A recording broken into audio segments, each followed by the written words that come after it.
everyone out there. Hello. This is Reality In-Laws. I'm comic actor MD Catie, and I'm here with my brilliant sister-in-law, Melissa, who happens to be a guidance counselor. And yes, also my guidance counselor. We break down what 90 Day Fiance reveals about love, culture, family, and some very questionable life choices. Today, we are going to break down the couples of 90 Day Fiancé Season 12, Episode 13. Now, without further ado, let me introduce the champion of the world, the best guidance counselor in the world, the one, the only, Melissa. How will you be? But before you speak, may I ask you a question? Okay. Have you ever been to a funeral-themed bachelorette party or even a funeral-themed party, for that matter? As much fun as that sounds, I'm going to say no. It does. You saw that place? There was caskets hanging from the ceiling? Yeah. I can't say I've ever been to a funeral theme party that was not an actual funeral. That's true. Yeah. But then again, I never had like a death to my whole life party before. So maybe at some point. Rest in peace, the single life, as Catie says. No, she says the whole life. Oh, the whole life. Yes. Oh, my God. Is there not a difference between the single life and the whole life? And the whole life. Unless you're talking about insurance policies. Wow. A man of a certain age, are we now? Oh, man. Oh, here comes the boomer jokes. They write themselves. I'm on the cusp, ladies and gentlemen. I'm on the cusp. Okay. Oh, if my parents only had sex 2 weeks later than that. Okay, then. And we move on. Let's move on to other people's sex lives. Yes. So we start with Catie and Josh. Does that sound good? Since we've already gone into her funeral bachelorette party. Uh-huh. Which they only have 28 days till their wedding day. Right. So 28 days. Not a long time. That's not a long time. But I'm sure she's got everything sorted. Oh, yeah, okay. She definitely focuses on the important stuff. Uh-huh. Yeah. Uh-huh. So we join them, actually, and they're still in their apartment, and Josh is fixing some bicycles. Yeah. And did you notice there's a table? I did notice a table. Right. So I felt really happy for him. I wonder if that was a table that was his, that came from his personal belongings in the UK. Right. I was thinking the same for the bicycles, actually, because I was like, maybe that's it. They came in, he had to put them together. And then I thought, maybe he wanted some bicycles, and she said, oh, I'll get some for free. You'll just have to repair them. Yes. Could go either way.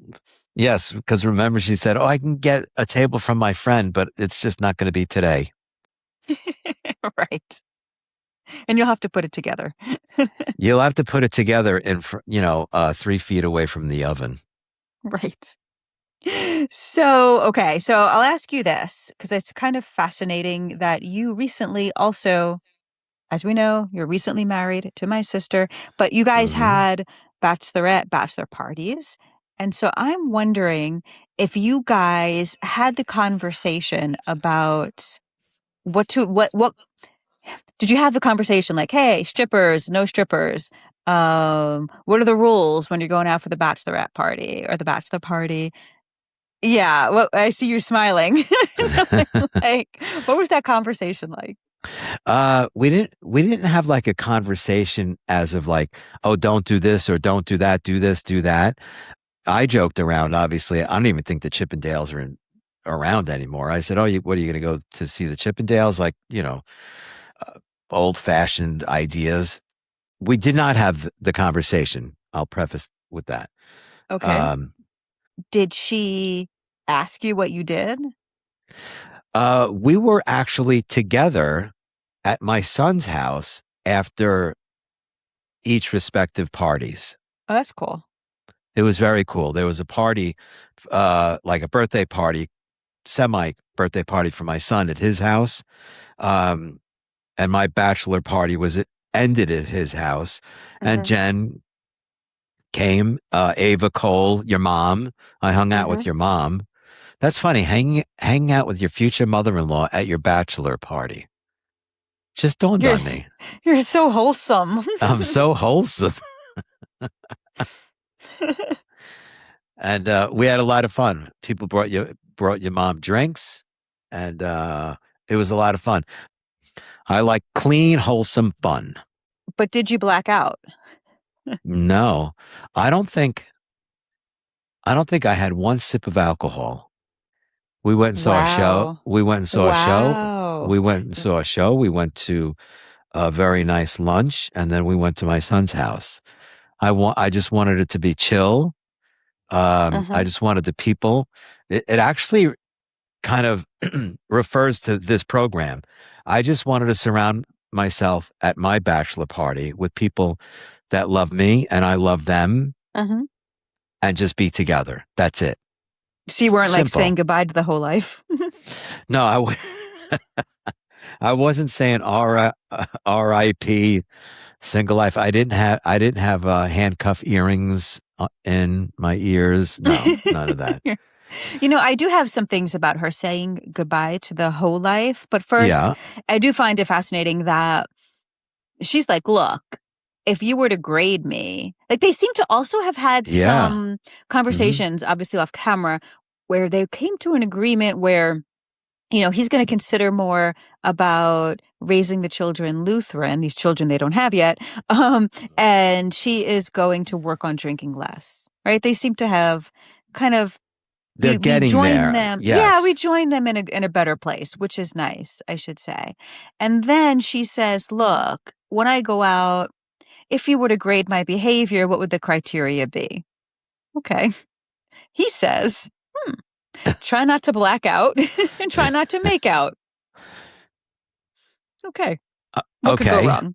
What can go wrong? What can go wrong? Which is funny. Why even ask that question, what the criteria is? I actually thought it was a good question. Because sometimes it's like, I don't know, the grading was weird. Coming from a teacher, that's kind of weird. I would never want my significant other. I see your point. Like, you don't want your significant other having to grade your behavior.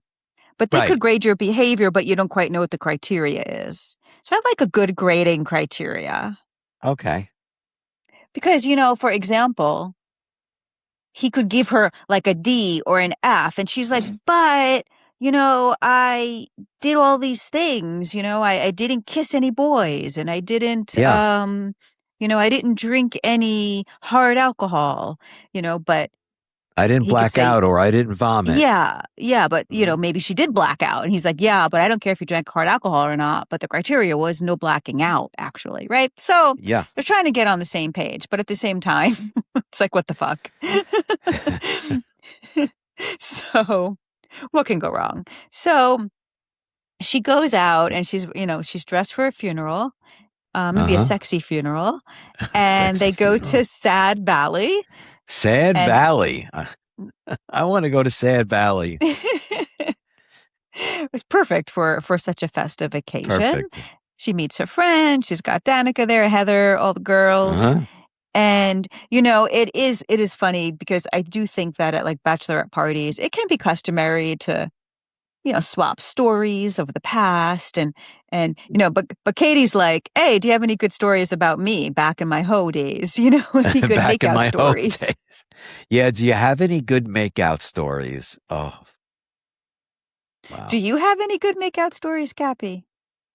It would be ungentlemanly like for me to elaborate. You're no fun. Okay. So that's a good answer, though. Did you expect any different kind of answer from me? I'm going to bait you. Okay. I'm baiting you. Okay. I'm going to try a little harder. So because I do have one. You see? I do. Okay. Oh, my goodness. I hope Jen's not listening. She doesn't listen. No, she doesn't listen. I do have a good one. Would you like to hear it? I don't know if the listeners will find it interesting.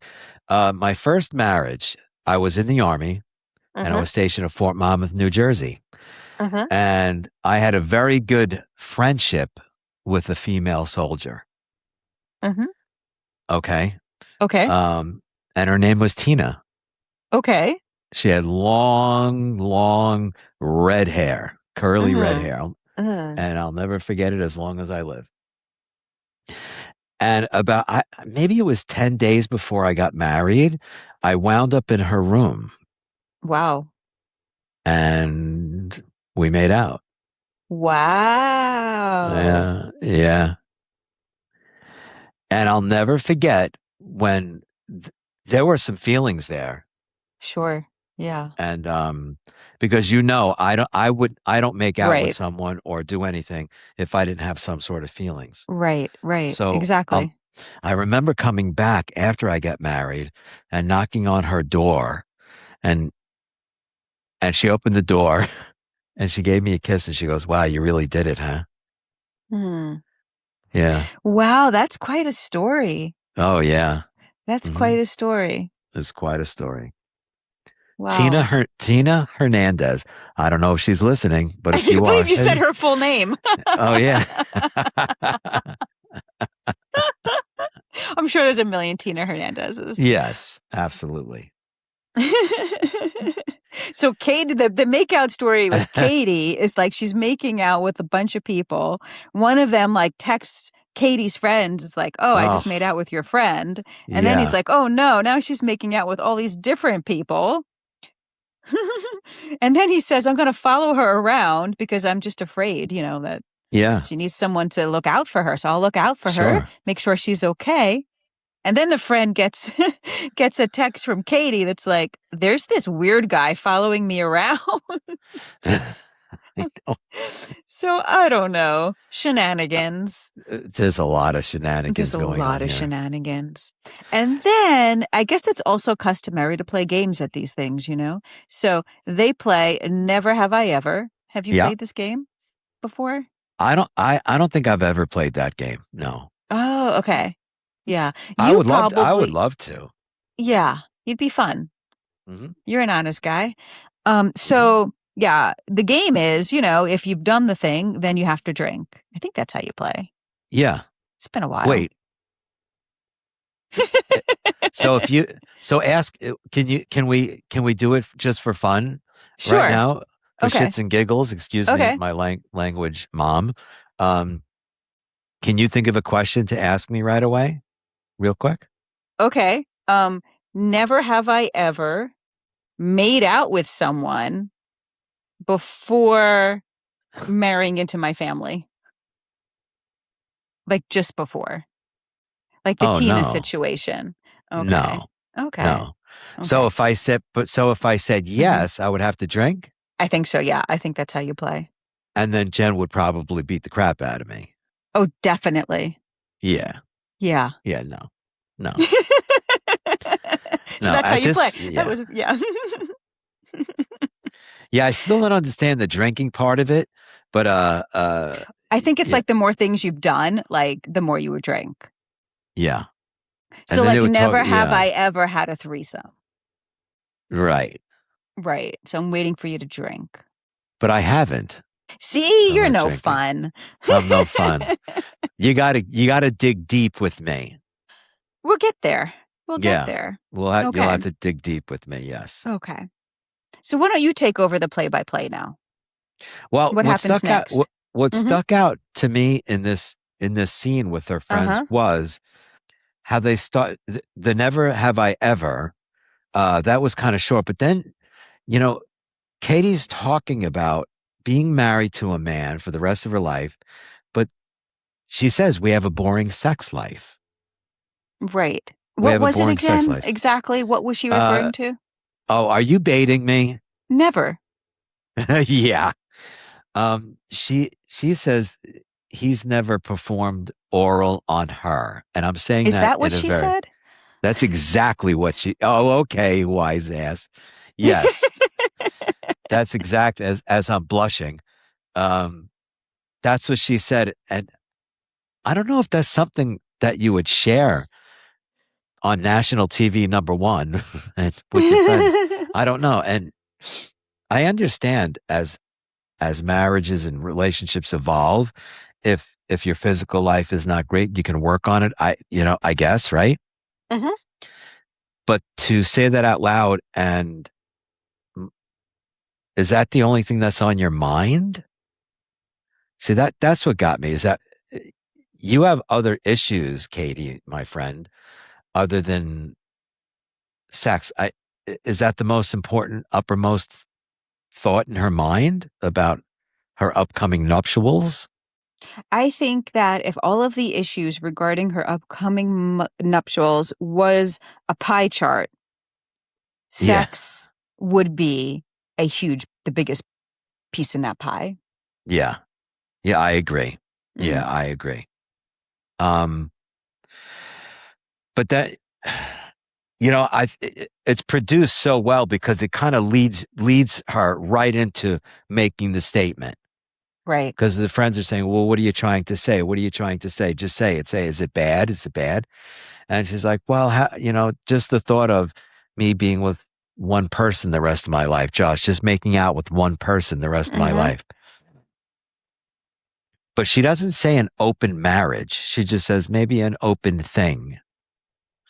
And then, then her friends are like, well, define that.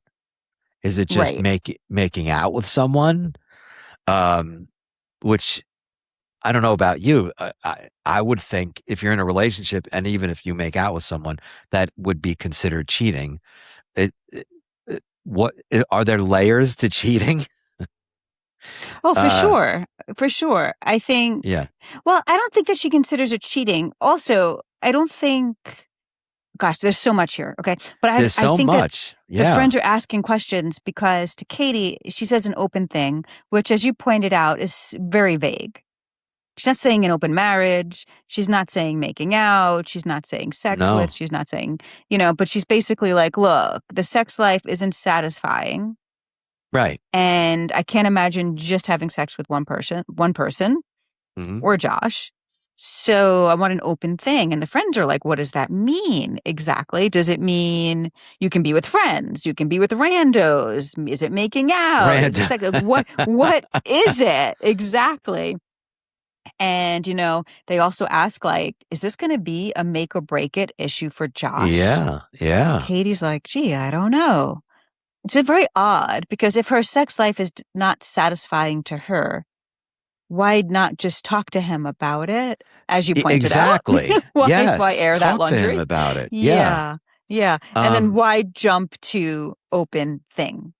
So I have a couple of points to make here. Okay. I'm going to ask you this question. Okay. What if we don't know, what if she was having mind-blowing relations with Josh? Would she be saying this? Because as we both agree, as we both agree in the pie chart, sex for Catie is a big thing. So if she's having mind-blowing sexual relations with Josh, I don't know if she'd be asking this very same thing, even though that's been her behavior in the past. Right. I think, that's a really good point because what you're asking is like to isolate the issue. Is the issue that it's one person or is the issue that she's not satisfied? Because if the issue is that like she's not satisfied, sorry, Josh, it's like, but they can work on that. That could absolutely. be super fun to work on. Right. And you know what? As I'm talking to my sister about sexual relations. I know it's a little weird, but it's a little weird, but you're right. I think that can be worked on. That can absolutely be worked on. And it would be fun. Yeah. Between two people. Yeah. Yeah. But it does seem that that's not the issue or not exclusively the issue because this whole idea of death to the whole life implies that she can no longer be what she calls a hoe or could no longer be promiscuous or whatever you want to call it, having relations or making out with multiple people. Now, there's honestly nothing wrong with that. Unless, of course, her future husband thinks there's something wrong with that. And Josh seems to think there's something wrong with that, right? But you almost think it's such a mismatch where if she were with somebody who was perfectly down with an open relationship There are so many people out there who would be totally down with Yeah, that of course. nowadays. I would think in Portland, they'll be around, right? Like, I think Yeah. it's possible, but he's So do I. just not. And so No. what he's asking of her, if he's asking this, I'm not sure he is, but it seems like he doesn't want her messing around with other people. He doesn't, but I'd like to make a small point if I may. Sure. I want to bring you back to the episode when she had the revolver too. Okay. Okay. And Yes. she was displaying it, and I don't love know, that you. Josh. I'm going to cut you off because I love that you remember the name How can you of their forget that name? of the sex toy that was in storage How can you? with hairs on it. But what stood out to me there Uh-huh. is that she's explaining, because he's looking at it, and she's explaining how to use it, how it's used on both of them. Right. And he didn't really bat an eye. Now, listen, I don't know Josh. I'm not judging Josh, but the way that Revolver 2 is used would equate him to be a submissive man in the bedroom. So maybe, perhaps, you're looking at me like I'm nuts. I'm looking at you like you're totally nuts. Maybe he would be down for an open. I don't know.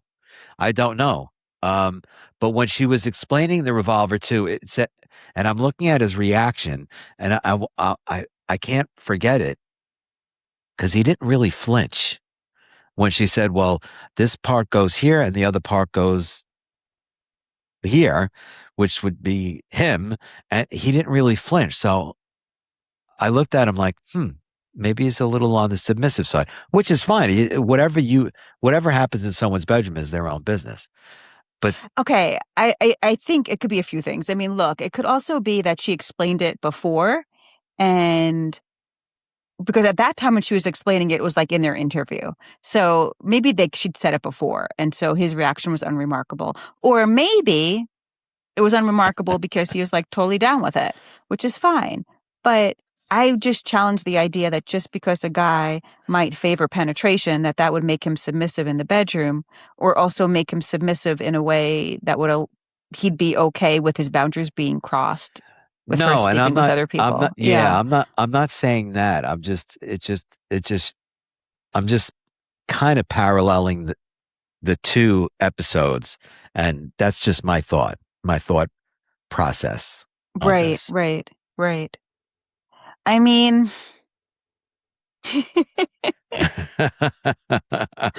oh my God. I think this Katie, conversation is taking a it's turn. very fascinating. Yeah, we're really starting this episode off with quite a bang. Wow. Oh my gosh. Or T.S. Eliot with the not with the bang, but with the whimper. But actually with her, what I see here is just like this faulty reasoning of, because I don't want to talk to him about our sex life, I'll just ask him if I could sleep with other people. I just find that so odd. Or have an open thing. I don't know. It's weird reasoning. Well, it's what's odd to me is that all the episodes that you and I have done, I've always spoke about the 3 C's, right? Right. Just talk to the guy. Just friggin' talk to Josh. Why are you asking your girlfriends? Listen, I'm not crazy about our sex life. It's not really satisfying to me. Can we improve upon it? I think, yeah. But easy for us to say. I don't know. It's easy for us, but if you really dissect it all, I'm a Lutheran. I'm very religious. So doesn't sleeping with other people go against everything about the church? I don't see that as being like a very strong tenet of Lutheranism to sleep around. I don't know anything about being a Lutheran. I don't know enough about it. It's odd. It's not typical, but I do think you can be a good Christian and sleep with whoever the fuck you want to sleep with. But I'm not. I don't know. Sure. I don't know. Well, if you speak to very religious people that follow the, whatever religion that, I don't know whether it be Muslim or Catholicism. It's all about monogamy. Am I correct?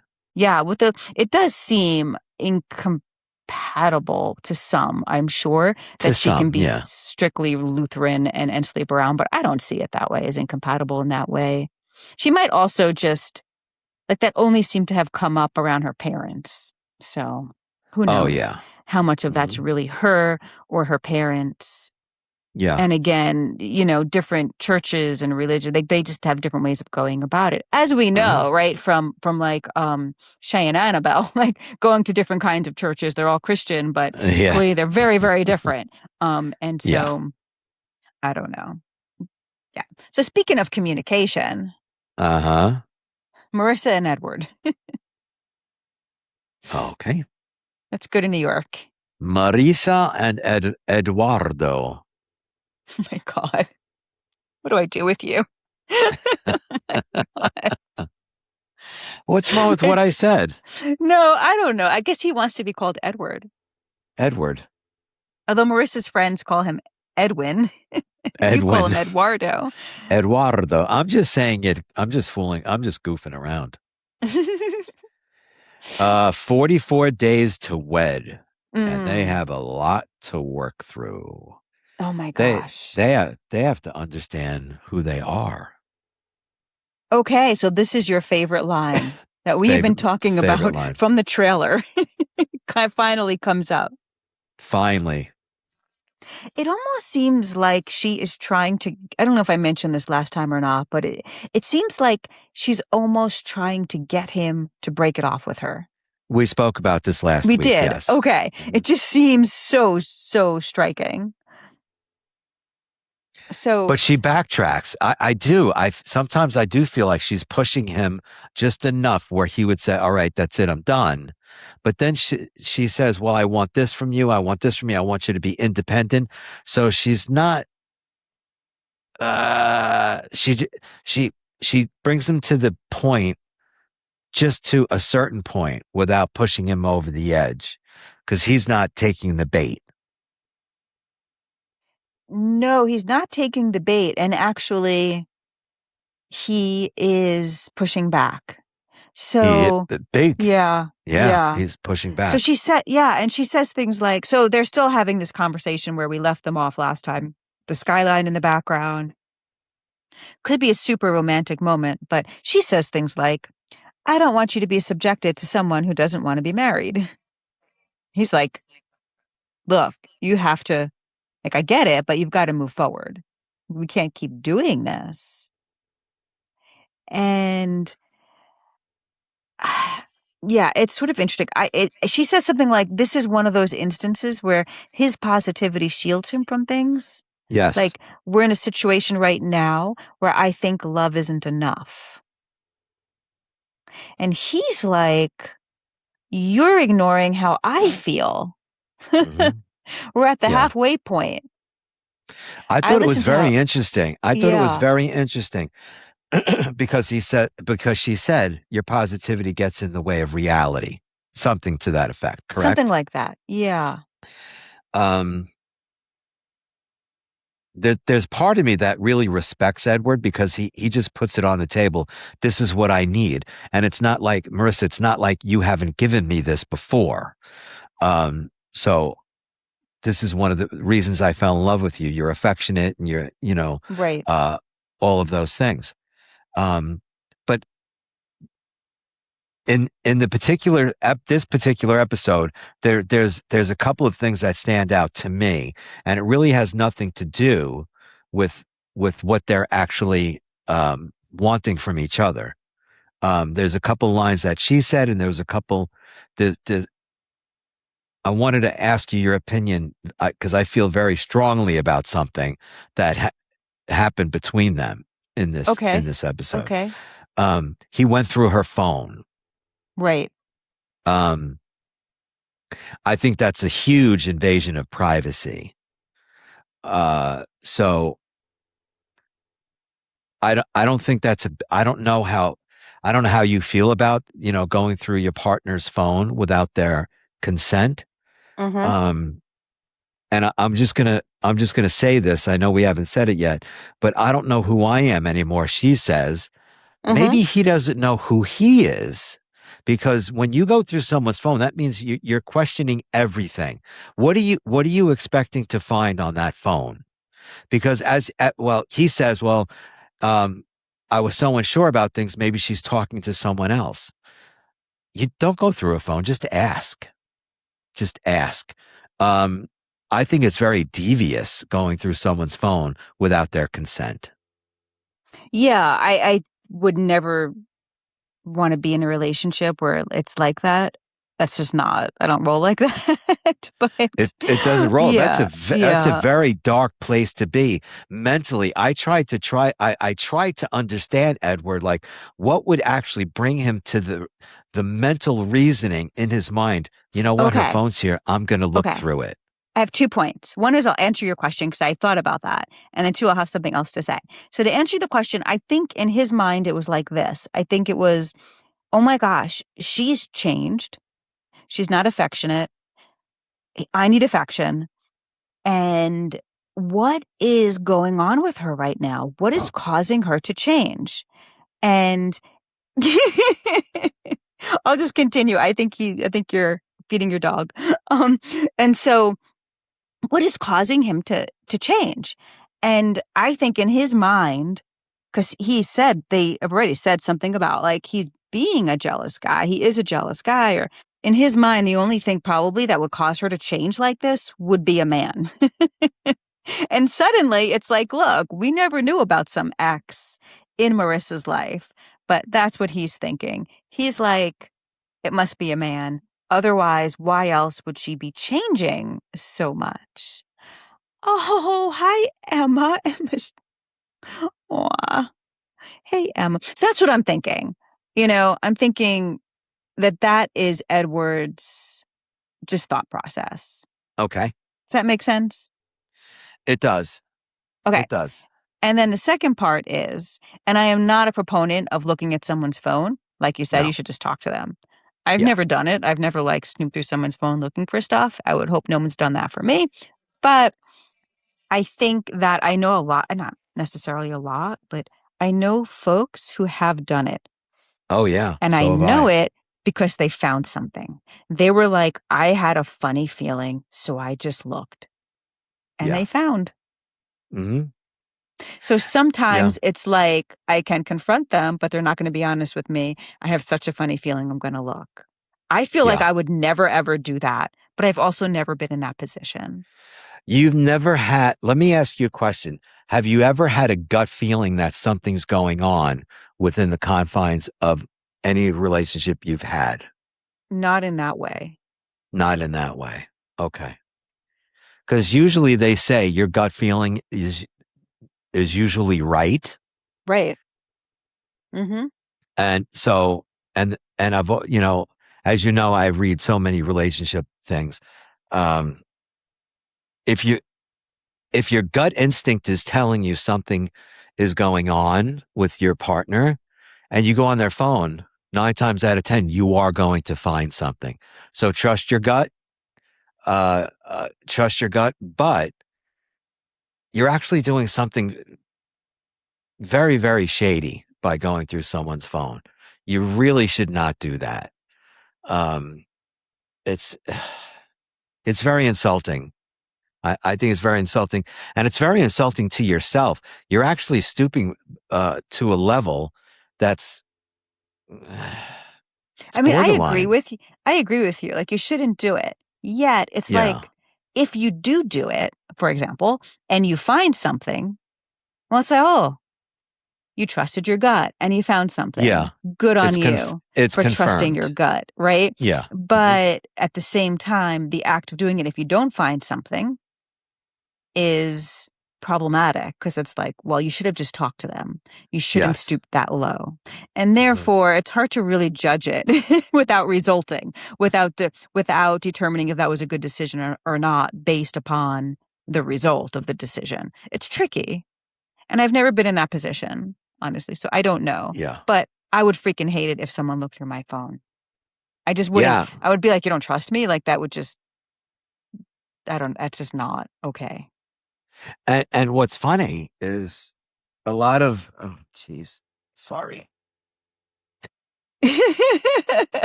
But what a sweet puppy. I just love that Emma. Isn't she the cutest little dog? I miss her. I know you do. Sort of. I don't miss Yeah. her shenanigans. No, No, she's a sweetheart. She performs a lot of shenanigans. We're talking about the phone. You're right. If you don't find something on the phone, if you go to that place mentally and you physically go through someone's phone, your partner, because you suspect something, and you don't find anything, then you're in a strange place. Then there's something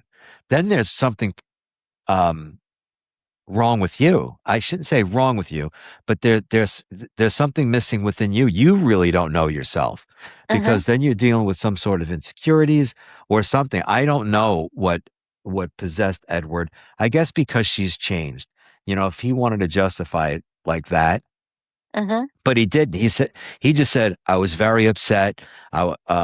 He slept on the couch, and he did mention that she was talking like to an ex-boyfriend or something, and he just wanted to see, which I don't buy for a second. I just think when you look through someone's phone, you're not just going to look at the recent calls. You're going to look at I don't know. You're going to tell me more. All right. If I was going to go through someone's phone, I'm not just looking at their recent calls. I would look through their text messages, their deleted text messages, Facebook messages, Instagram messages. That's what I would do. So I don't believe that he just looked through at her recent calls. I don't believe it at all. No. Well, I don't know if that matters. What do you mean it Recent, doesn't not matter? recent, like you look or you don't look. I don't know. Yeah, as soon as you take that phone, as soon as you take this phone and you open the phone, that's it. You cross the line. Even if you look at one thing. Yeah, no, I agree. But I also think if you find something, then and the reason I say that too is there was this couple on another iteration of 90 Day Fiance where I think it was the other way, where this young woman, I forget her name, though it was quite recently, went to Aruba to stay with her fiance, soon to be husband, but they ended up splitting. But anyway, she looked through his phone and found some shit.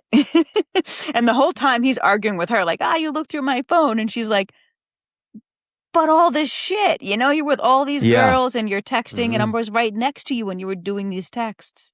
What the fuck? Right? Yeah. And just the way he doubled, his name was Johnny the Pirate. The way Johnny the Pirate doubled down on but you look through my phone really made me think about this in this way of tell me, please.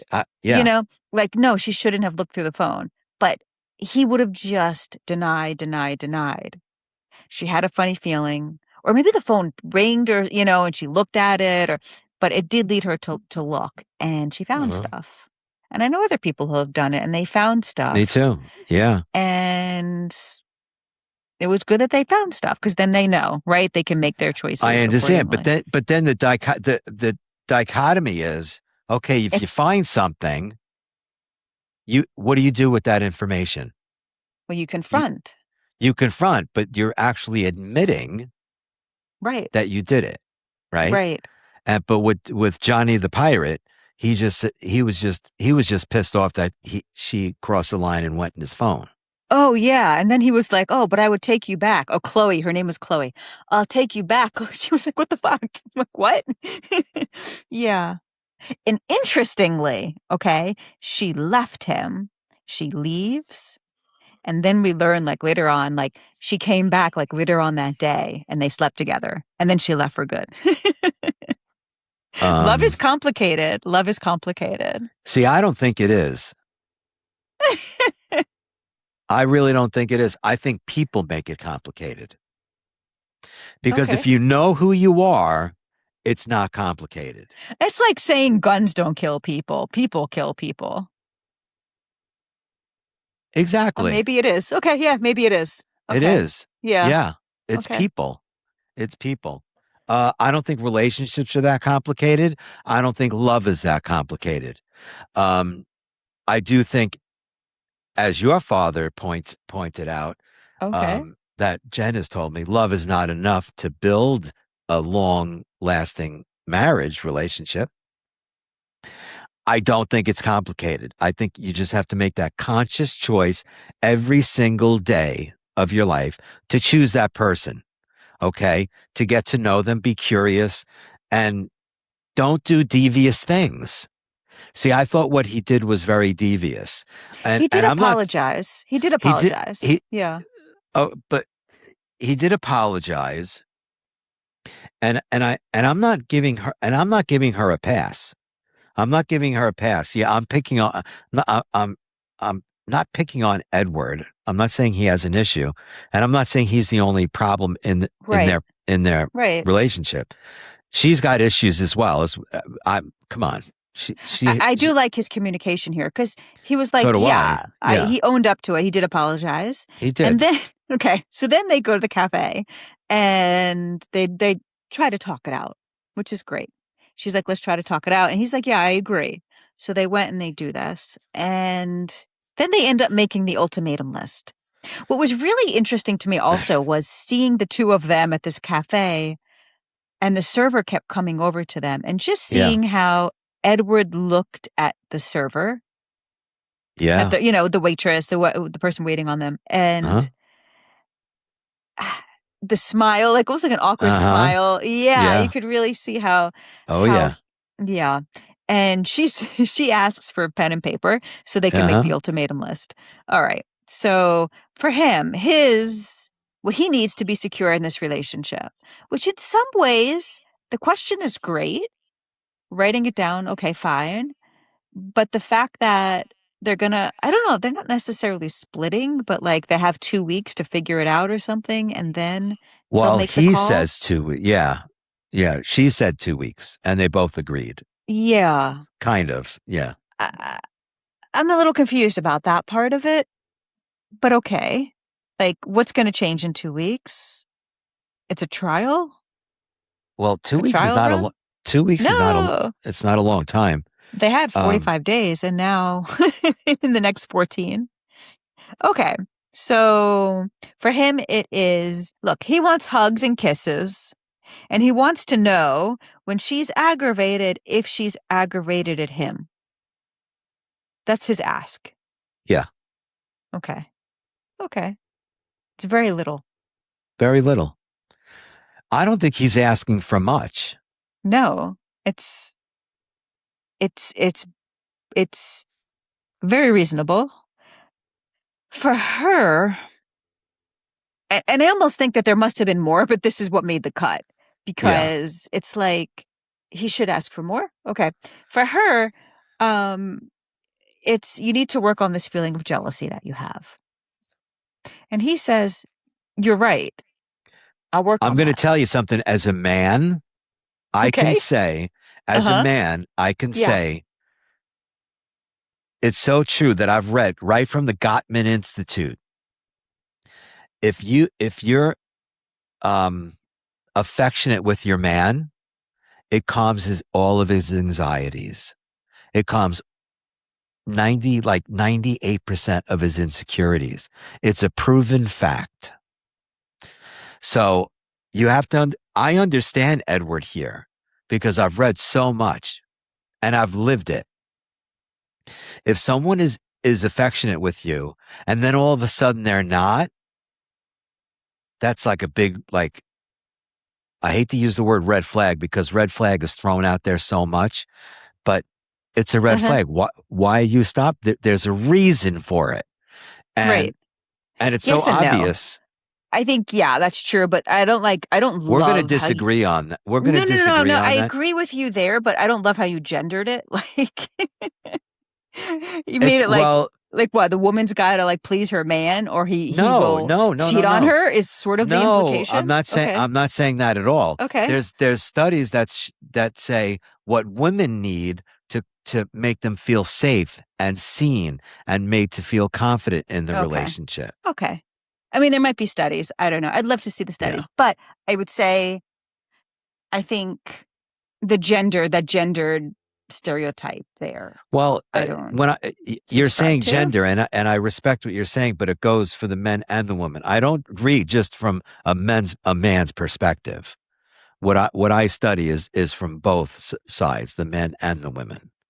But I'm saying that there can't just be one perspective. Like there can't. The fact that you're saying, do you see what you're saying? That there's one thing that men need, and there's like one thing that women need. No, there's And many that's different. things. No, And that, I'm saying, or that women need one thing and men need another thing, something different. And I'm suggesting that some women can need like what the men need, what you think men need, and yes. some men can need what you might think women need. It's not necessarily. Well, that's why it's just not that way. 100% on each end. Okay. But what I'm saying is I understand what Edward is saying in this particular scene. So I'm complicating it. You are yeah, you are, but you're right because it's not 100%. Some people require and need different things. Yeah, but the majority is the majority. But yeah, and then the other thing that she needs is to feel that Edward is developing his own life separate from hers, so that he can be more independent. Independence. Yes. Mm-hmm. And I think that's a kind of a running theme that we're seeing for a lot of these folks. You know, this, and we'll get to when we talk about the other folks too. Just they have their own life? How do you get when you come to the States, you probably think, look, whenever you move to a new country, you think it's going to be a little bit different from how it actually is on the ground. And it's quite hard in the States. And he's only been there 45 days. Yeah. You know, I don't know if you know Rich Roll, but he has a kind of like a wellness podcast. You would really like him.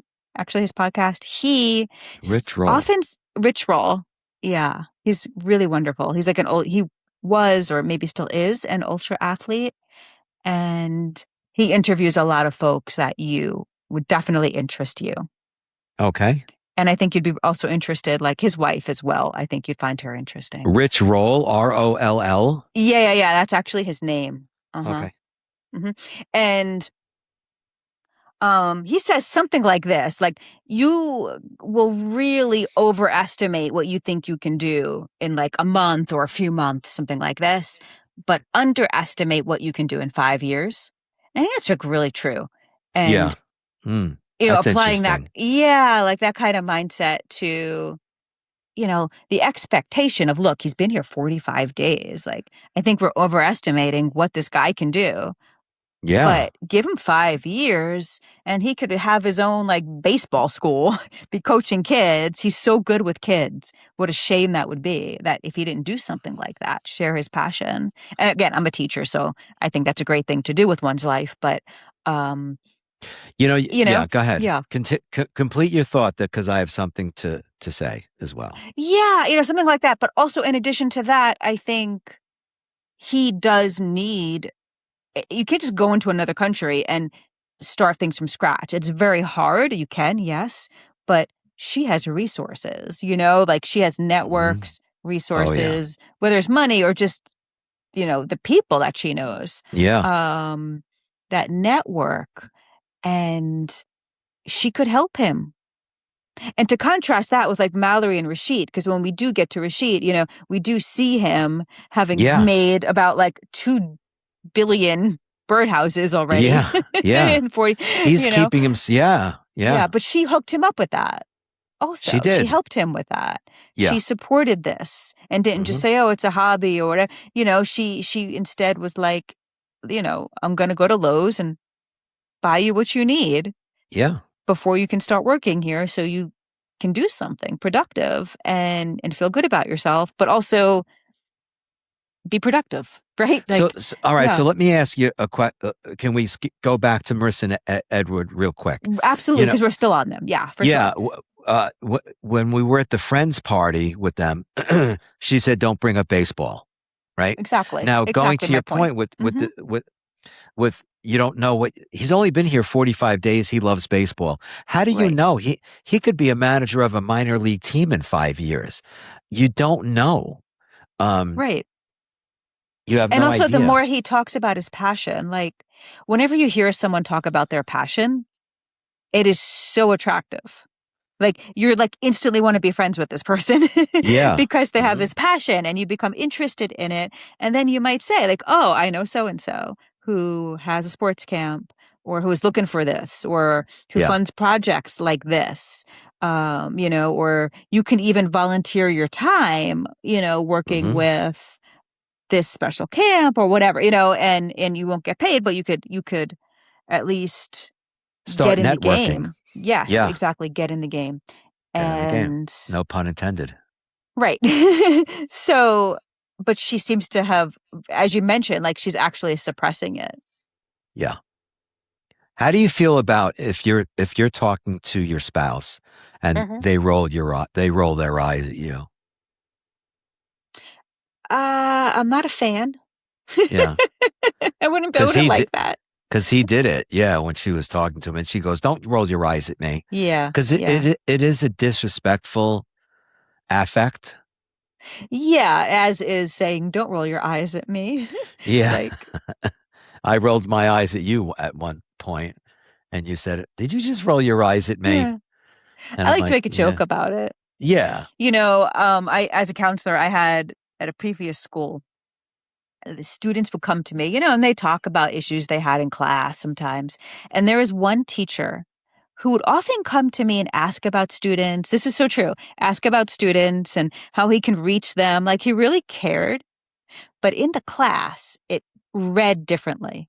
And the students would often say to me, oh, this teacher, we'll call him Mr. L. Mr. L doesn't care about us. Like, what makes you say that? And they would say, oh, he does this. He cross their arms and sigh, like this, kind of a sigh when they asked a question. But actually that was just like him and his affect and not necessarily, I don't think he was annoyed. I think he was thinking. I don't know. But it came off in this dismissive way. And so my partner at the time, I'd make jokes whenever they'd eye roll or kind of do that sigh. I'm like, oh, you're Mr. Elling me, Oh, you're Mr. Elling me. And we would just laugh it off because it happens, and laughing it off, it can be helpful. Not in a Paula kind of way, which we'll get to. But I think that Marissa is very high strung because she's anxious. And she's very anxious, yes. Edward comes off as happy-go-lucky, but he's a human being and he's a person.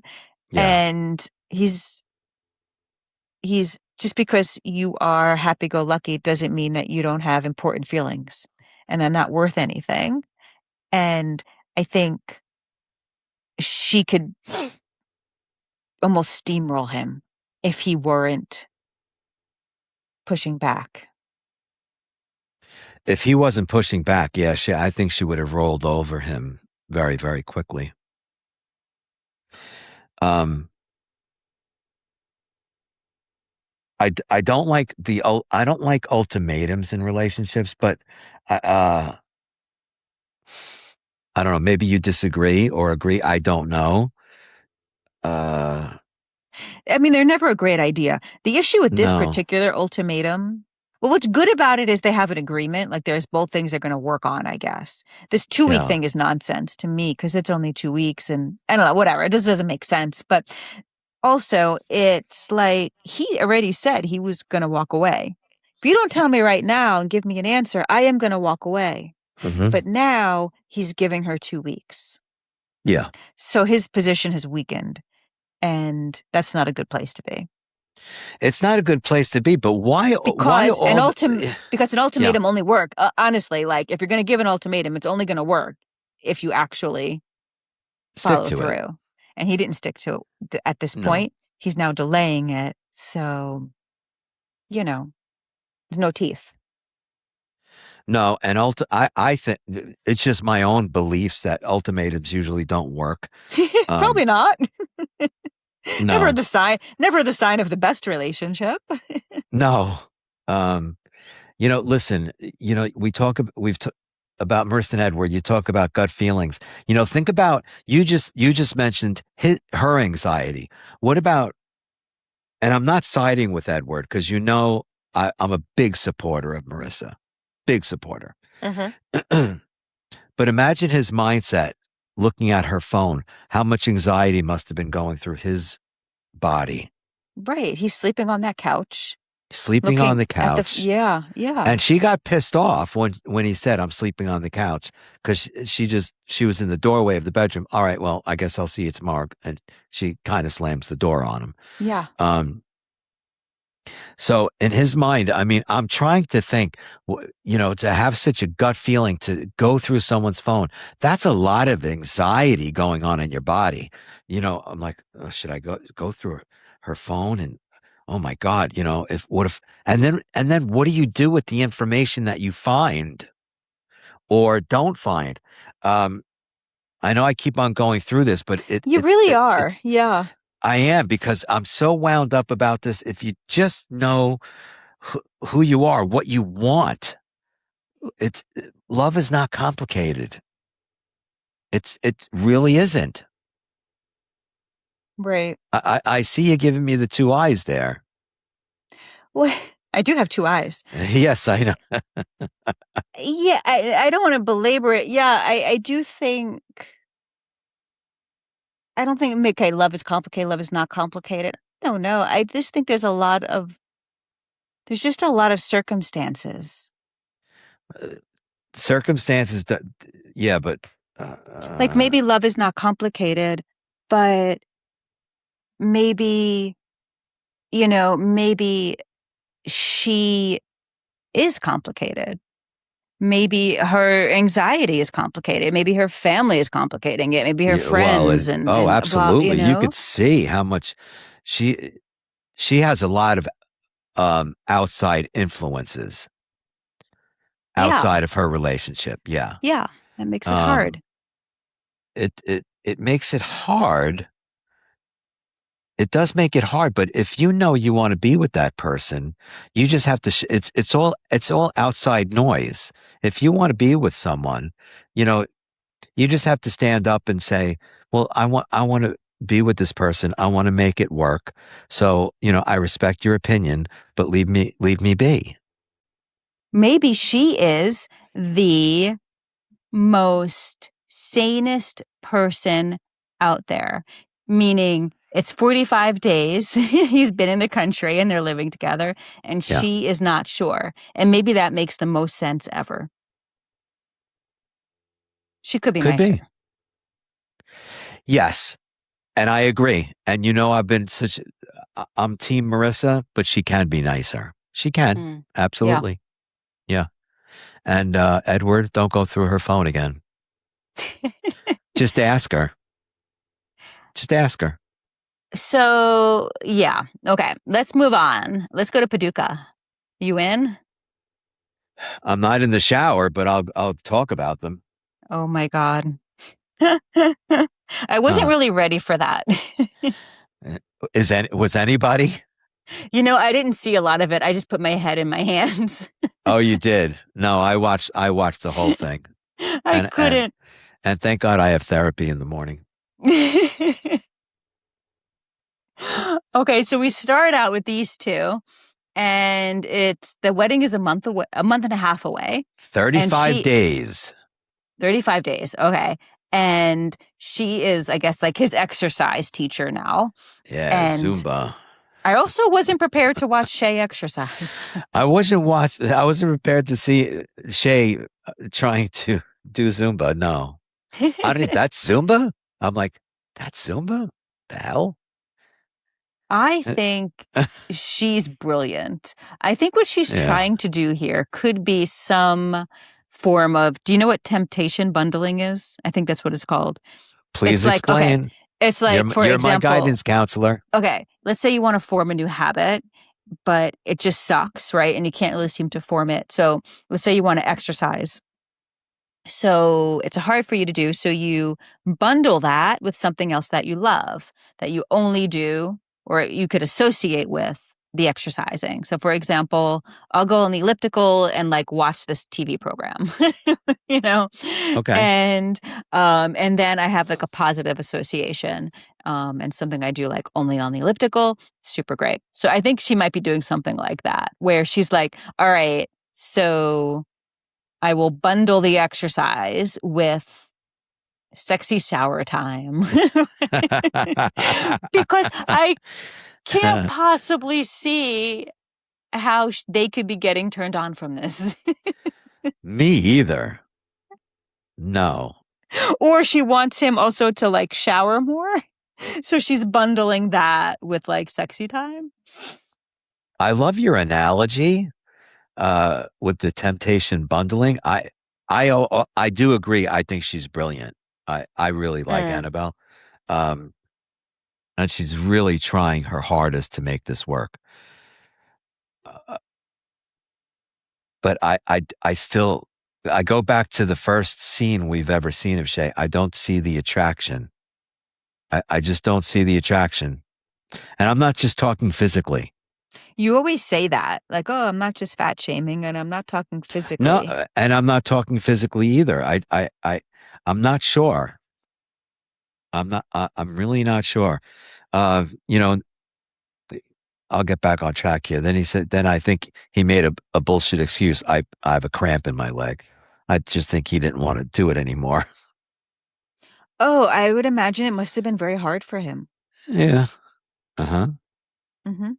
So what did you think of the sexy shower scene? Well, Steamy. It's steamy. Because I didn't see it. Can you? Well, I watched what it. happened? Well, I watched it, and I think we mentioned this before we went on the air. He needs to re-caulk around the shower because it's moldy and it's disgusting. Oh, yeah, I know. I'm like, what happened in the shower? And all you're like, is like, he needs to re-caulk. He needs to re-caulk. And he's... That's not... Is that a euphemism or something? No, he needs... No. There's a little mold around the base of his shower before you step in it. He needs to remove the caulking and put fresh caulking in there. And the scene was just it was quick, but it's steamy, and they're making out in the shower and obviously doing other things, which I don't know how necessary that was. I think that was totally producer driven. I think the producers were like, hey, why don't you guys get in the shower and we'll just do a little filming?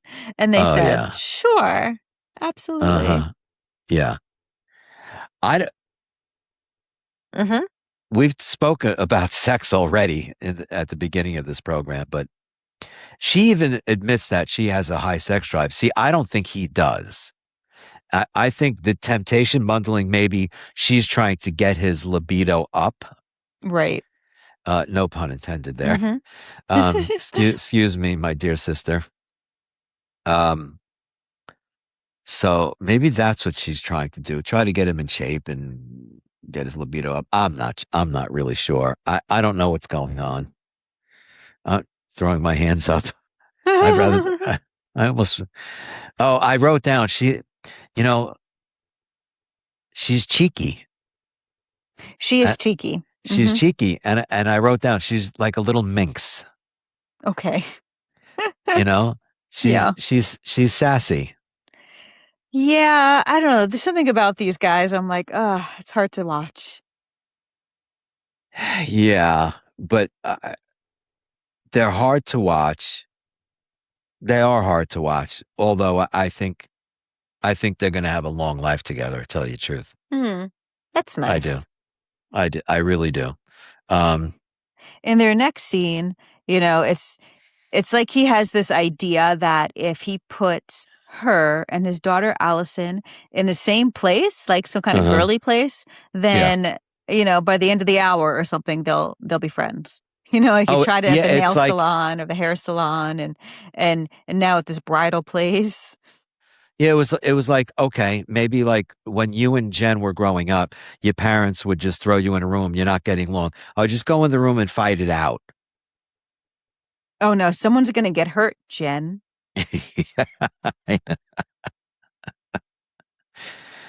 Yeah. And I keep on telling you that he's very handsy with Annabelle. when he's like leading her into a store or a door, it seems like he's always shoving her. I feel like he's like shoving her so he can go get a drink. Probably. He's just jonesing. He's jonesing for a drink. It's like smoothies are good and all, but Yeah, Did you see his face when he's drinking that whatever that was? That protein I didn't shake. notice.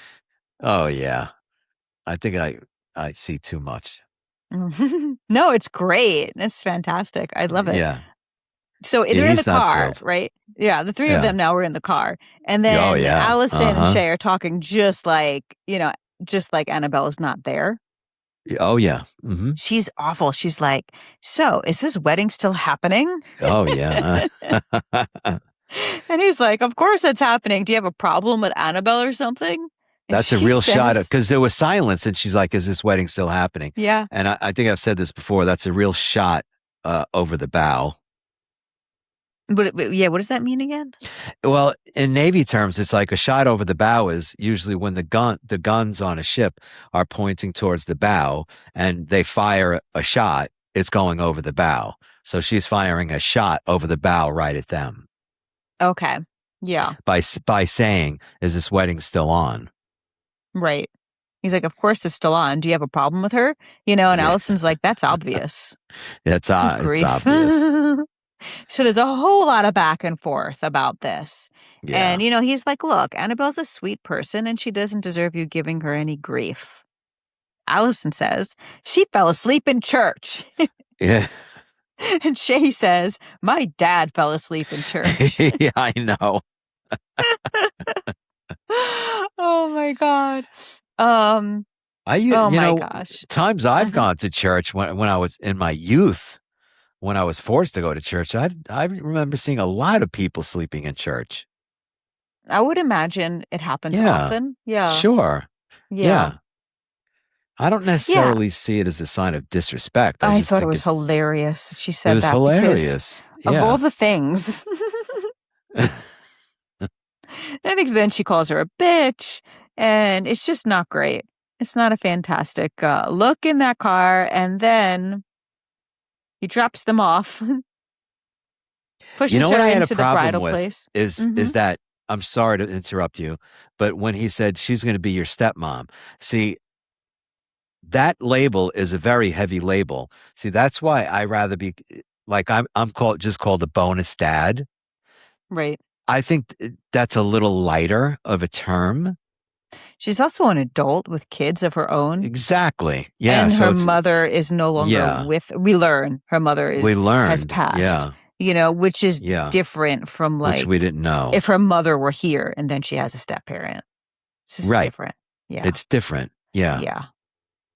So, they used the word stepmom a couple of times. I think even Annabelle said it. "I'm going to be your stepmom." Yeah. No, I wouldn't have approached it that way if I was Annabelle. I would have said, "Annabelle, I know you lost your mom. I'm really sorry, and I'm not trying to tell her what to do. I would do that, especially to a woman, because I value my life. I would say, I just want to be your friend. I'm here for you.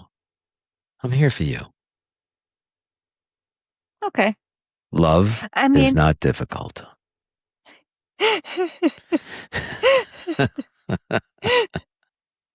Oh, so, okay. They do in their own way, though, they do share their stories and they come to, a reconciliation, which is great. Also great is this dress. I don't really, I'm not nuts about dresses, especially wedding dresses. It's definitely not my thing, but I thought that Annabelle looked fantastic. So did I. I thought she looked lovely. Very lovely. Yeah. Better than anyone else's dress I think we've seen. Yeah. And I'm sure those dresses were a lot more money than $200. Yeah. Good on her. Good on her. Mm-hmm. That it shows us a lot about Annabelle.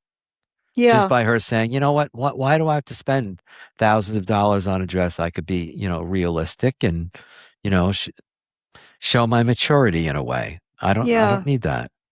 And Yeah, I like that. yeah, I agree. And when she put it on, even though Allison was still being bitchy at that point, Yeah. she did look at Annabelle and you could see she was having feelings of empathy for her. You Yes. could see it. I know you look at faces, like you could really see that she was feeling something like mixed emotions, but something like, wow, she looks really good.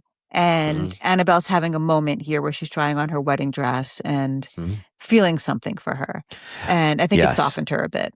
It softened her a bit. And I'm glad you brought that up because when she was on a little stand, Annabelle, they showed Annabelle, they were showing Allison's face, and she had a softness to her face Yeah. at a point. And Yeah.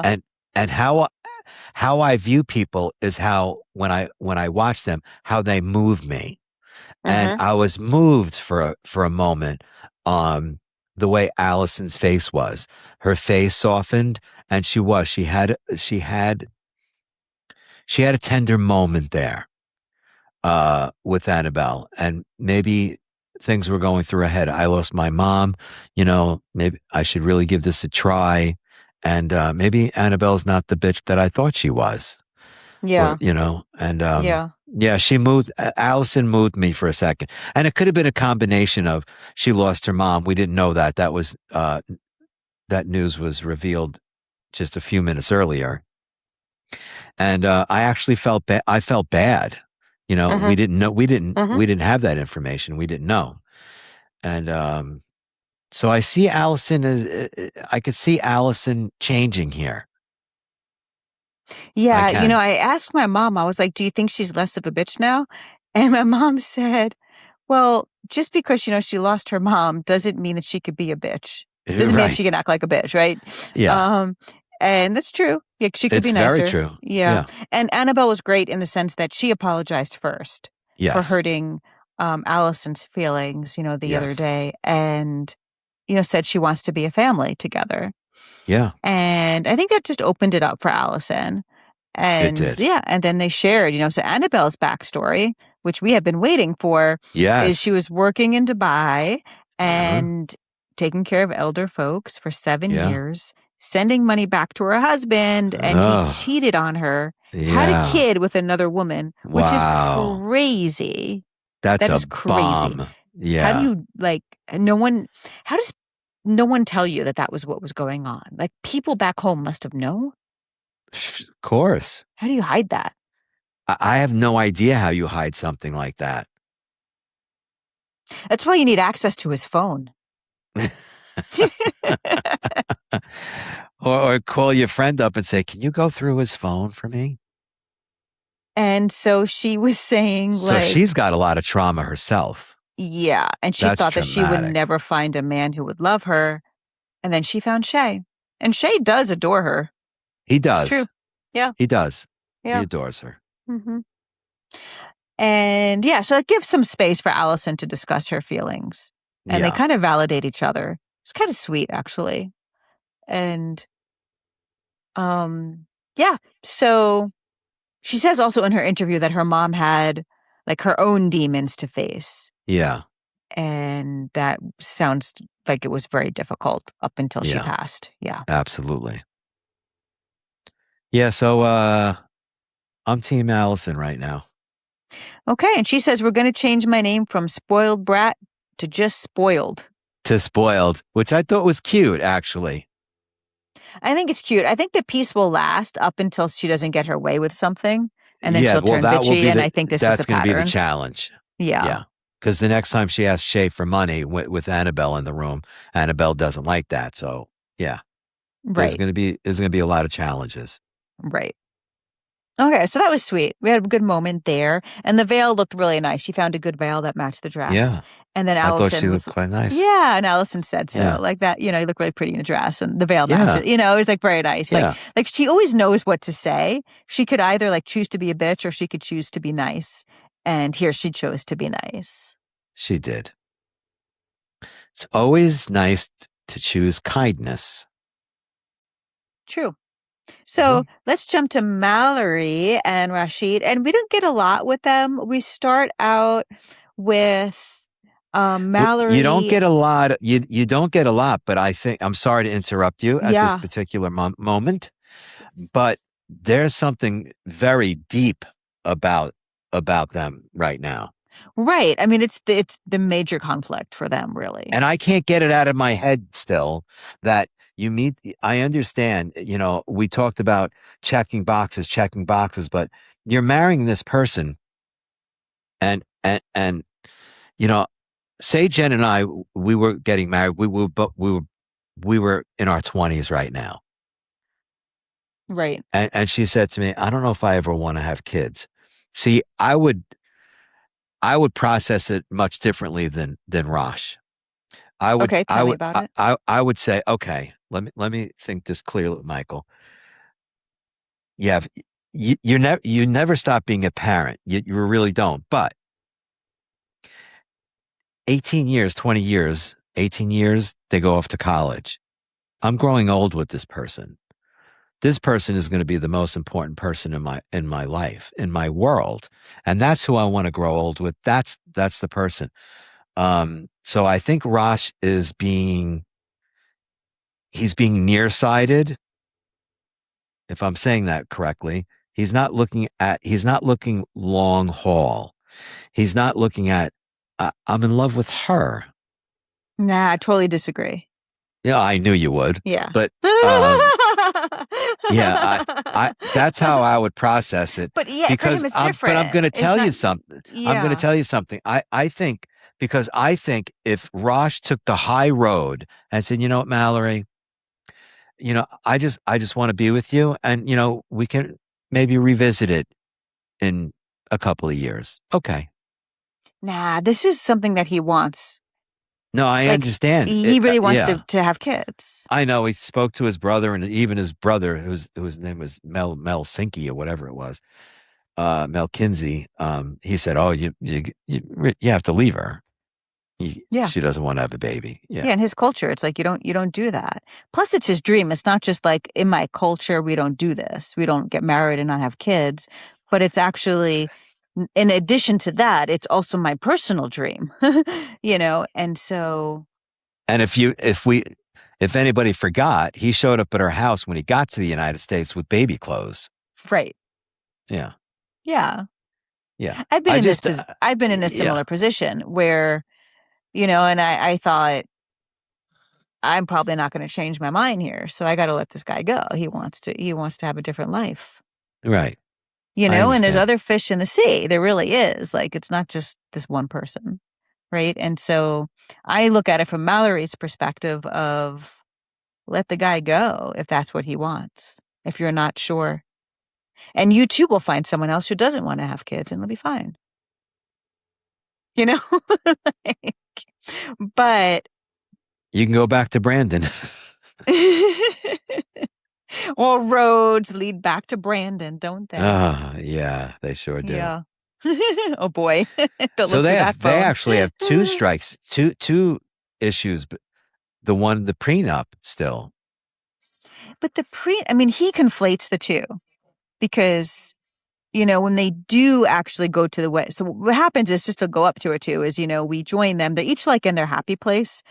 She's horseback riding, and then he's making birdhouses, making a table. He talks to his brother, but they come together to look at the venue. And he is like, how can we even look at a venue? Because I don't even think I'm going to get married. And she's like, that's just, her perspective is such that we just need to get it together. Imagine getting married and put this other stuff aside for a moment, and move forward here. But he can't do that. And he does conflate the issue of getting, a prenup also with this not having kids. And I could understand that because one, he says it's about trust for both of these. But actually, they're like inconceivable issues. I think in his mind, when you get married, all your whether they're monetary assets or not, but like assets, all that you have, all your birdhouses, whatever, all your love, all your things, all your network, everything becomes in one pool. And in addition to that, you make babies. Like, that's the point of marriage. Yeah. And yeah. she's saying something else on both fronts. Yeah. And so, I appreciate, I respect how she's thinking. Let's just enjoy what we have. Let's just, like you said, let's envision the day of getting married. And maybe that's her way of saying, let's just get married. You don't know what's going to happen in the future. You know, we love each other. Let's get married. Yeah, look, they go to yeah. this place. They look at the venue. She's Yeah. trying to envision it. It looks like an old plantation kind of a house, Yeah. you know? Yeah. Which I don't know, maybe that's a Southern thing. And I don't know. That's kind of odd. It just And even the people that were thing. even the faces on the two people that were showing the look, Yes, because they saw Raj and they're looking at it. They had such a quizzical look, like these two people are getting married. What the hell? Yeah. He just can't get past it. He really can't get past it. He can't. No. He delivers his own ultimatum. If you don't want a baby, I will cut this relationship. Yeah. He looks lost. And it's almost like an ultimatum. It's an ultimatum. Like an Edward ultimatum. Totally. I want to know. Yeah. If I asked you something and you said, well, I don't know about now, Michael, but maybe in 2 years or 5 years or never, people evolve, people change, and Rash he's just not seeing that. And I don't think Edward is seeing that either. And I think that's the issue. Yeah, but he can't bank on her changing. They just don't know who they are. On this. I think it's too important for him. He's going to resent her. I don't have kids because of you. That's terrible. He wants kids. He wants to be a grandpa. Yeah, he wants kids. And that's fine. But you know what? That's important. Then if you're getting in the car and you know you're going to see a wedding venue, he should have said, I don't want to go. I feel he should say, I don't want to go to look at a wedding venue. Yeah, you're a tough cookie. I have these issues with you. You know what's really interesting too is like so much of this takes place in cars. And now that I'm in America, like visiting for a couple of weeks now, I'm like, gosh, so much of American life does take place in cars. A lot of conversations. And because Jen and I just did a little road trip upstate. We were in the car all together. Oh my God. Just going there and coming back at least 12, 13 hours. I've done road trips with my sister. So a lot. You're Mr. Elling me right now. You're giving me the the sigh, eye roll. Mr. Elling. Yeah. Okay, speaking of eye roll, can we move on to Ashia and Maxwell? Yeah. Oh my gosh. Okay, Rod. So we start out, he's holding her purse and she says, you're going to do a lot of purse holding. Oh, are you a purse Who's holder? going to be holding my purse while I shop? Oh, yeah, totally. What do you think? Some guys won't do it. And I'm like, that's weird because, they're like, oh, I look like, I don't know, like I'm a guy who has a purse. It is weird. And I'm like, no, you look like a guy who has a girlfriend or a wife. Like, who gives a shit? Yeah. I don't think there's anything at all. So they are walking on the beach together, and then like the whole family is behind them. It reminded me of The Godfather a little bit. There's a scene when Michael is in Sicily, and he's walking with Apollonia, and like, the whole village is behind them. And it is. Yeah. We know, of course, that it's going to come to a head. But Ashia actually is the one thing was when they do sit down, and Ashia's like, can we blend our cultures? Which I thought was really, cool because they're wedding planning. And, all Rod could focus on is like, oh, you're doing a good job with conning her, right? But, okay, that aside. And then they get into, Maxwell's dad was talking about the white wedding because, and Rod's like, what the hell? We're not white. What are you talking about? Yeah. But yeah. But it does remind you of how like what folks might consider to be like a traditional wedding practice is inherited from oppressors. Yeah, they can't do the traditional wedding for them either because, she is not local girl and they're talking about how they can make this happen. Everything's very, very matter of fact, which I appreciate, actually. And and then they talk about, I wanted to ask you if you've ever seen anything like this where it's supposed to be like she gets dressed up and then she does some dancing and at the wedding and they will throw money at her. Have you ever seen anything like this? Yeah, I don't know. No, no, and I've never seen it nor heard of that. Not No, have exactly, you? but okay, this was in Florida. I went to a wedding, Florida, where it was actually in a library. It was quite lovely, the venue, but and the guy I went with this was his first Christian wedding. He'd only been to Jewish weddings, right? So he was fascinated by so many things that were happening. And then I'm like, gosh, it's like pretty commonplace. But then this one thing happened where I guess, she did the bouquet throwing and instead of that garter thing that they do where you take the garter and whatever. Yeah, which I'm not a fan of, but they did this thing where I Yeah, can't remember if she yeah. danced or not or was No, me just either. sitting in the chair, but people would come up to her and give her money in her garter. Like they'd put bills in it. And it was so weird. And this guy was like, Wow. what is this? Like she's a stripper? What is this with Christian wedding? And I'm like, I don't think this is the first wedding I've been to where they're giving women money like in her garter or at all. That was the only wedding I've been to that was remotely like this kind of a scenario. Yeah, that's really kind of personal. You're kind of getting all intimate up in the Yeah, business so it's there, going to be a dry right? wedding, but Rod's like, I'm sneaking in alcohol because that's the only way I'm going to be able to take this.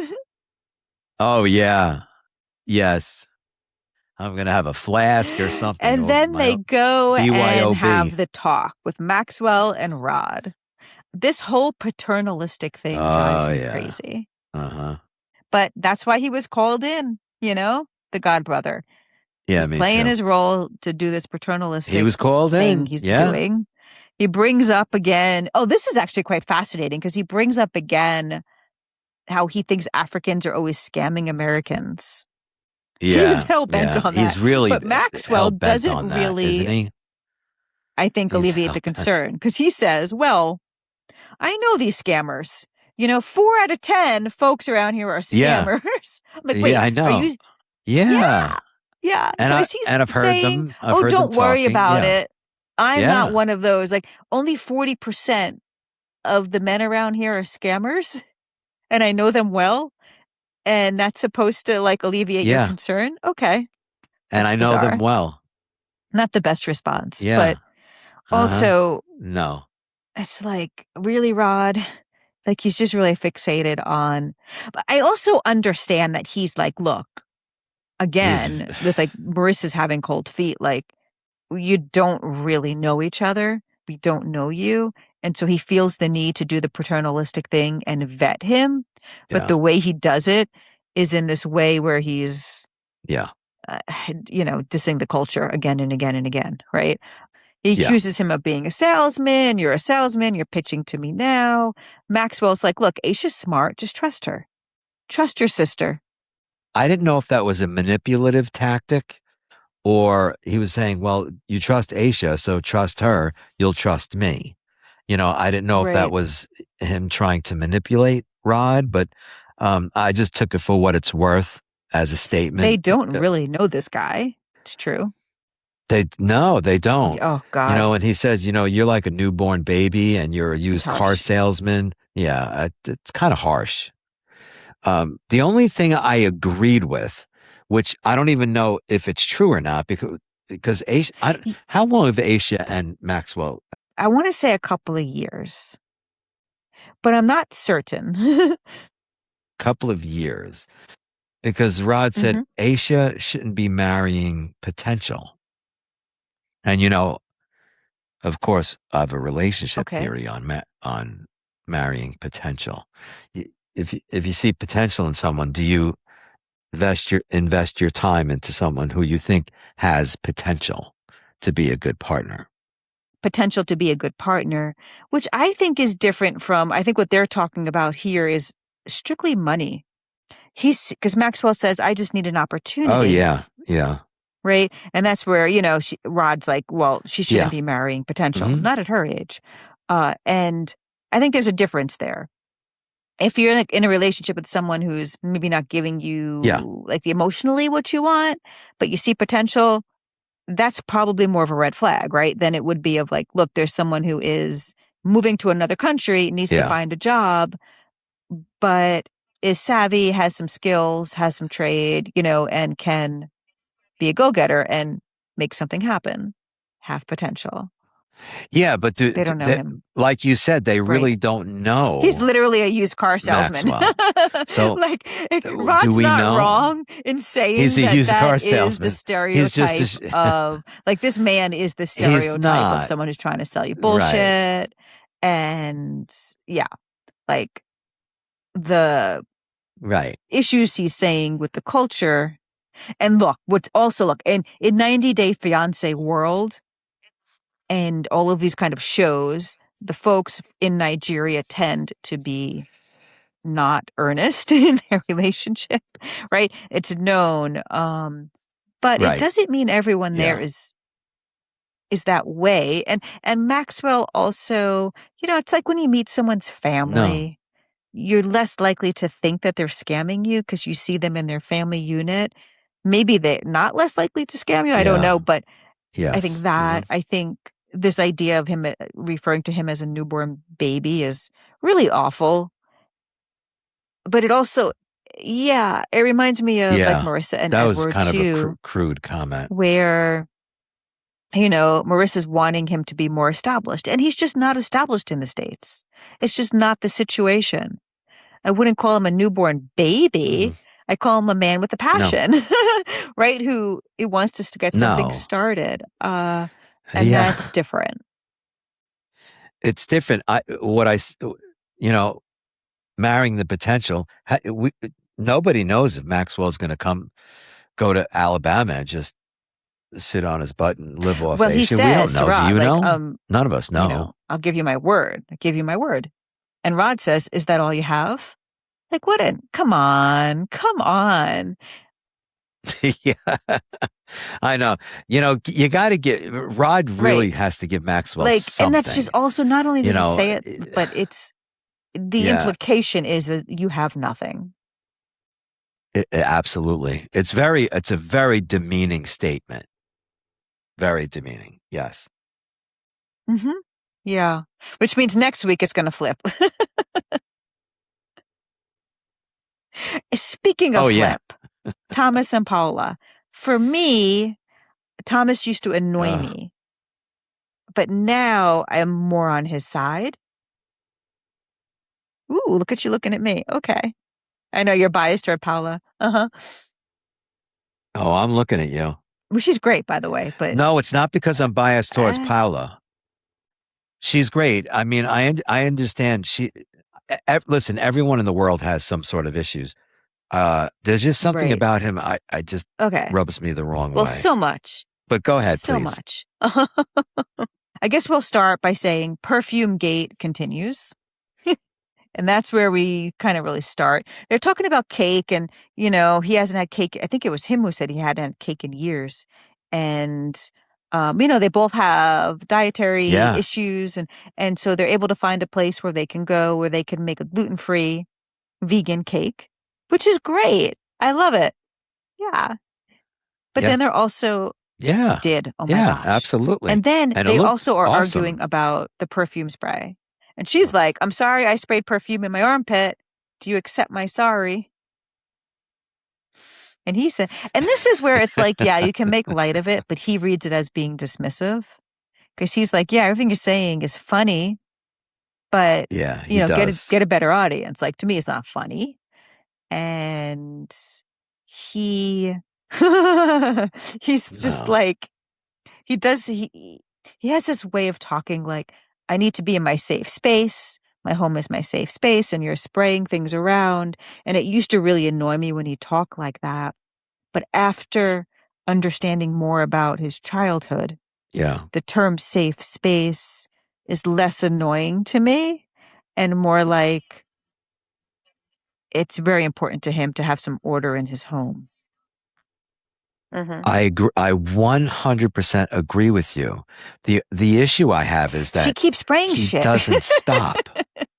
He continues. But then come on. She keeps And spraying. then Yeah. later on, back to the spraying shit. We'll But go. he We just get, keeps on. there's a few other issues too. But like she does say, gosh, she says something like, it's like, because he says, can you can just tell me that you're going to spray instead of hiding it. She says something like that. And she says, it's like asking a roach, he does, can I spray poison on you? And you're my cockroach. Yes. So a couple of issues with that. One is she is admitting that it's like poisonous to him. So of course I'm not going to ask you because you're going to say no, obviously. And then two, you're my cockroach. Yeah, of course. Which... You're my cockroach. And I don't know if that's cute in her language or not, but I would think it's like, to me, I guess it's problematic. Like that's the word that's used toward a lot of politically when, you're trying to scapegoat a population. It's a word that is used. And then also, and I know this is like toward the end of their segment, but right after that, she starts talking in Portuguese, saying you're the most annoying person in the world, which also is like I'm making my case of why she was annoying. Yeah. Like, that's just not cool. It's just that's not cool. Yeah. No, it's not. No, especially she said you should be a writer. Yeah. How you talk about cake with so many emotions. It's made him sick for Yeah. so long, and and she is kind of putting it down, putting his feelings down. So she is. I mean, I guess, and you're right. Like they do go to this like really great place, and everything looks really, really good. I think she probably got like a tiny cake to manifest all this wonderful cake because it's like some good stuff. And then she springs on him that 8 family members are coming from Sao Paulo, and they're all going to stay in their tiny apartments. He says 10 people in 800 square feet and 1 bathroom. 10 people. And I'm like, well, it's a good thing they have that extra bed instead of a couch.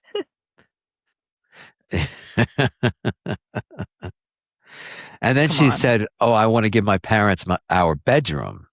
And then he says, oh, I have to sleep with all your family members. Like, that's not okay. Next. My mom was so upset about this. She's like, come on. You have to get a hotel room for at least some of these people. Oh, absolutely. Like, sure. Yeah. Yeah, I didn't understand this about Paula thinking 10 people can stay in such a small space.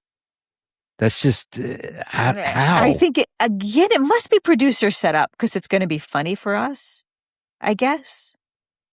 But he's going to start gluing their perfume bottles together. Oh, he's going to have to go buy a case of Gorilla Glue. Yeah, and that's where we leave them. Yeah. Well, I do have something to say. He's talking about all the invasive smells. All that stuff. And I wrote down he was being like a jerk, and he's telling her the perfume is the bottom of the barrel. Oh, then he's making fun of her perfume. It's not even good smelling perfume, bottom of the barrel. He glosses over. This is what bothered me about Thomas. He glossed over because she mentions, hey, I'm not complaining that I just got my period. She made that comment. See, if someone said, if like Jen said that to me, I would say, oh God, I'm sorry. How are you feeling? He didn't even really take it into consideration. He just continued on with the perfume and the family and everything else. He didn't even, because, I've never had a period before, but I know it could be painful or whatever. And she mentioned it. And it kind of bothered me that he just glossed over it. Men often are complaining about these tiny things constantly, it seems like, and they have no idea that, yes, we're just like living our lives with these, and I wouldn't even say discomfort, actual pain. And, and it's like, we're not talking about it constantly. Right. Yeah. But no, I see your point. Like he also didn't validate her. She didn't validate him. So it's going that lack of validation here is going both ways, but the ask of having all those people in the apartment. That's well, whatever. It's a big ask. It's a big tell. It's a big whatever you want to call it. And she doesn't have to ask in that sense. Like, it's true. It's her place and she could have her family over. But it is absolutely unreasonable to expect that to be okay. If he could just say, look, I will spring for the hotel room for them. Or, stay with them. We can stay with them in a hotel room. Or, we'll get a few rooms. It's crazy. I don't know how. I mean, what are you going to, everyone's going to have an allotted time in the morning to use the bathroom? I don't even want to share a bathroom with a man. One bathroom. You got me, sister. So we didn't have any of Debbie and Mito this week. No. Oh, we got a break. Thank goodness. Well, again, I'd like to thank you, my dear sister, my kid sister. I'd like to thank all of our listeners out there, all around the globe, I might add. Please follow us on Instagram at Reality In-Laws. All your support, all your love. And don't forget, love is not complicated, ladies and gentlemen. If you get to know yourself, you just got to know yourself, baby. Talk to you next week. Ciao. Talk to you next week. You're the best. Bye.